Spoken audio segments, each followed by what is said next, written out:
خودکشی۔ حامد نے ایک غریب گھرانے میں آنکھ کھولی۔ اس کے ابو پیشے کے لحاظ سے ایک معمولی کسان تھے۔ حامد 5 بہنوں کا اکلوتا اور سب سے چھوٹا بھائی تھا۔ ہر والد کی طرح حامد کے ابو کا بھی ایک حسین خواب تھا۔ وہ اپنے بیٹوں کو ڈاکٹر بنانا چاہتے تھے۔ انہوں نے اپنے اس حسین خواب کی تکمیل کے لیے حامد کو غربت کے باوجود ایک پرائیویٹ تعلیمی ادارے میں تعلیم دلوائی۔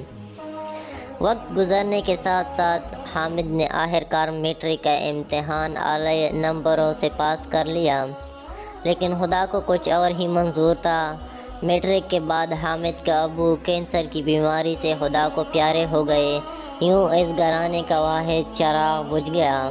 والد کی وفات کے بعد گھر بھر کی تمام ذمہ داریاں اب حامد کی والدہ پر تھیں۔ انہوں نے یہ ذمہ داری لوگوں کے گھروں میں کام کاج کر کے نبھائی۔ انہوں نے حامد کو کبھی یہ احساس نہیں ہونے دیا کہ وہ کس حال میں گھر بار کی ذمہ داریاں پوری کر رہی ہیں، تاکہ حامد کی تعلیم میں کوئی خلل پیدا نہ ہو۔ وقت کی چکی گھومتی گئی۔ بدلتے حالات، گھریلو اخراجات اور پریشانیوں کی وجہ سے اب حامد کے لیے تعلیم کا حصول مشکل ہو رہا تھا، لیکن اس نے ہمت نہ ہاری۔ حوصلے اور لگن سے وہ فرسٹ ٹائم پڑھائی اور سیکنڈ ٹائم ایک میڈیکل سٹور پر کام کرنے لگا۔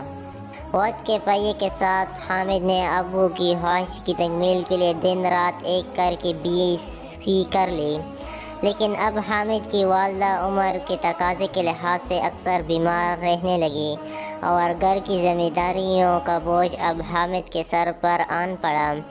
گھر بھر کے تمام اخراجات کے علاوہ وہ والدہ کا علاج معالجہ ایک بڑا چیلنج تھا۔ BSc کے بعد حامد ایک پرائیویٹ کالج میں استاد تعینات ہو گئے، لیکن پرائیویٹ استاد کی معمولی تنخواہ سے گھر کا نظام چلانا بہت مشکل تھا۔ اس نے گورنمنٹ نوکری کے لیے بہت جدوجہد کی، لیکن رشوت سفارش کہاں سے لاتا۔ بڑھتی ہوئی مہنگائی، غربت، افلاس اور گھریلو مشکلات نے حامد کو مایوس کن بنا دیا تھا۔